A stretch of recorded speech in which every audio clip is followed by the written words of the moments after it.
Good afternoon and welcome to a great new week which will see the restart of professional golf in Scotland. We've lagged a little bit behind the England. They've been playing professionally for the last month or so, but it's fantastic that as a professional, it's great to see our fellow professionals being able to tee it up this week on probably the best Open Championship golf course there is. But clearly I'm going to be a bit biased since that's my hometown, the course where I grew up on, and learned my trade and my craft. And so well done to Paul Laurie for setting his new tour, the Tartan Tour or Tartan Pro Golf Tour, and their first event is this.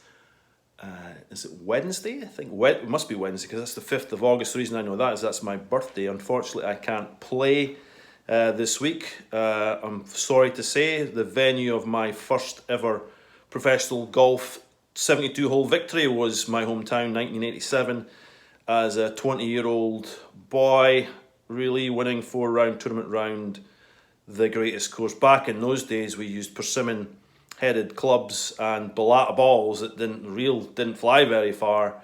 Big change to the world of golf in the last 30-40 years. But getting back to the point of this little tale today, why is it such a great week? Well, it's the restart of golf at Carnoustie, and my little story really is about what I think the home of golf is. Now, everybody knows that the home of golf is regarded across the world as St Andrews, but I'm going to put a little argument today that I think the actual real home of golf has to be Carnoustie. Not alone for its phenomenal golf course and history, but the real legacy of Carnoustie is how Carnoustie and the townsfolk spread the gospel of golf across the world. From the clubs that were sent, Robert Simpson's golf shop, which is still there today, which is the golf shop that I went into as a 12-year-old boy and asked Trevor Williamson, the owner and the great grandson of Robert Simpson. I think I might be wrong, Trevor, so forgive me if I'm not quite right there, but Trevor's a phenomenal club maker. Robert Simpson, regarded as the greatest club maker of all time, by the way, was born in Ely and spent most of his life in Carnoustie as head club professional of the golf course and owner of, well, he had three different golf shops where he employed quite a number of people to make golf clubs and send all across the globe. He was also instrumental in being the David Ledbetter of his day in terms of golf instruction. He was regarded as one of the finest golf instructors. On top of that, he was also a great golf course architect. Now, his brother Jack won the Open. Now, when I started working in the golf shop as a 12-year-old, and I learned how to make clubs. And in the golf shop, in the safe, was the Open Championship winner medal, which I was amazed to see. So getting back on track though, again about why should Carnoustie be regarded as the home of golf? Well, if we think about it, between something like 1880 and 1920, over 300 Carnoustie worthies emigrated to America to become golf club professionals, greenkeepers of golf courses. And in many cases, the club professional back in the day, not only did they make clubs, they made golf balls, and a lot of them were actually in charge of looking after the golf course in terms of greenkeeping as well. So to have over 300 from one small town in the east coast of Angus be so instrumental in spreading the game of golf across the continent of North America is considerable, to say the least.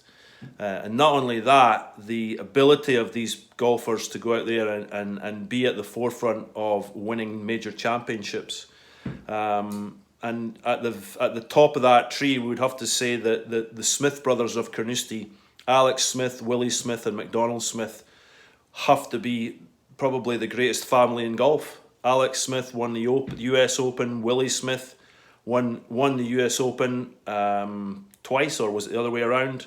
McDonald Smith is regarded as the best of all three of those golfers. He never won a major.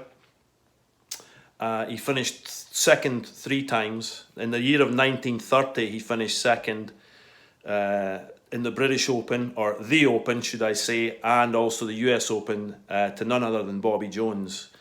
A little bit unlucky to be playing at that time. McDonald Smith, though, he won in the 25 years of winning, from his first event to his last event, he won over 30 US Tour events, 2 Western Opens, which were regarded as majors. He won 4 LA Opens. He also won the Canadian Open. So back in those days, they didn't have a Masters.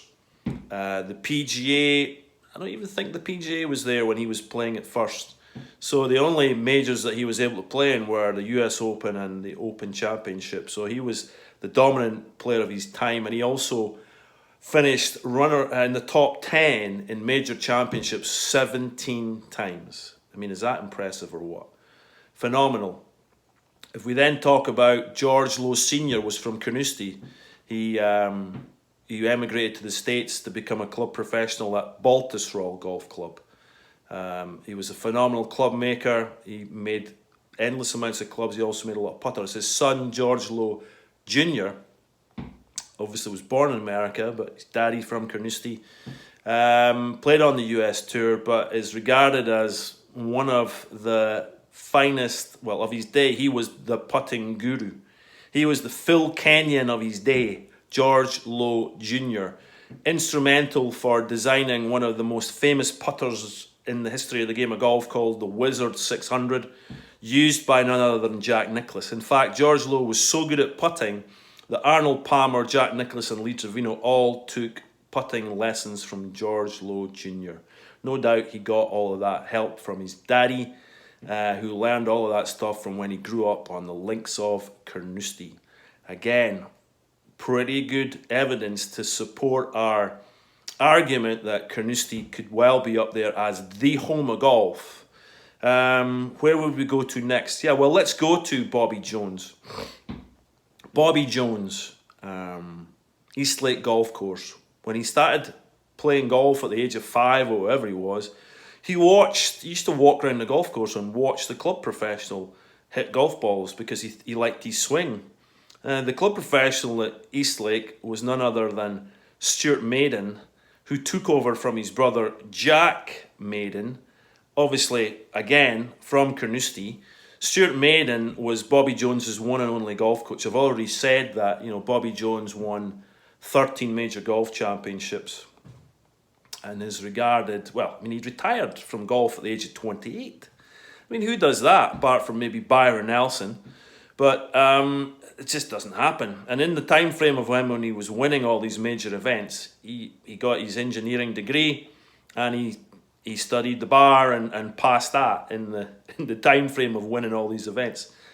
Pretty impressive. He also said that he thought later on in life that of all the players he'd ever watched, that Stuart Maiden had the most sound fundamentals of a golf swing he'd ever seen.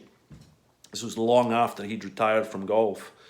So pretty impressive. The great Harvey Penick, which is, if you've ever read his Little Red Book and many other ones, he's quoted as on record as saying that the greatest golf coach of all time has to be Stuart Maiden, because not only did he coach Bobby Jones, but he also coached a US Ladies Open winner Alexa Sterling, and I think, would it be a US amateur player, Watts Gunn?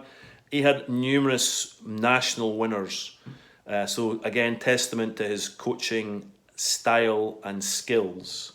So the great legends of Carnoustie who spread the gospel of golf. Quite amazing and quite incredible. If you also think about the founding fathers of the USGA and the Australian Golf Association, yeah, you guessed it, they're from Carnoustie. So it's a pretty good little argument there to support my theory that Carnoustie really is the home of golf. But I thought that you might be interested in that. Give you some 10 minutes of a little bit of history of my hometown of Carnoustie, and great to see golf restarting in the professional realms this week. Paul's going to be playing along with the country's top lady and gents golf professionals. It's Wednesday, Thursday. Get yourself along to watch some of the finest golf you will see on the greatest golf course you will see also. So well done to everyone at Carnoustie, the greenkeeping staff down there. I mean, just second to none. Albeit though, here at Craibston, the golf course is phenomenal, and you need to get along here for a game if you're up in the Aberdeen area. You might want to come along to our golf studio or our short game facility, where I'm just starting a 6-week or 5-week it is short game masterclass.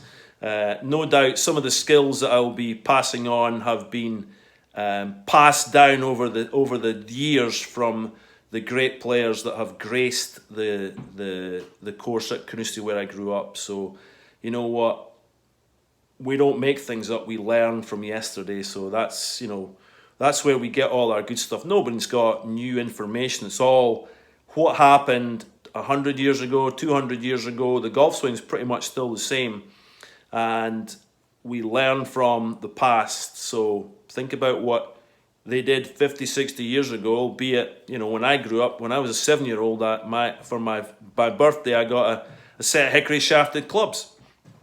We've moved on a little bit since then, but we still stand to the golf ball the same way. We still move the club in a circle around our body, and we try and hit the ground in front of the golf ball with our irons anyway, and with our woods off the fairway. If you can do that, and you can chip and putt, and you can think well, then you got a good chance of shooting low. So well done to Carnoustie, well done to Paul Laurie, and look forward to seeing you all very soon. Have a great Sunday, everyone, and keep your head down and your chin up. All the best.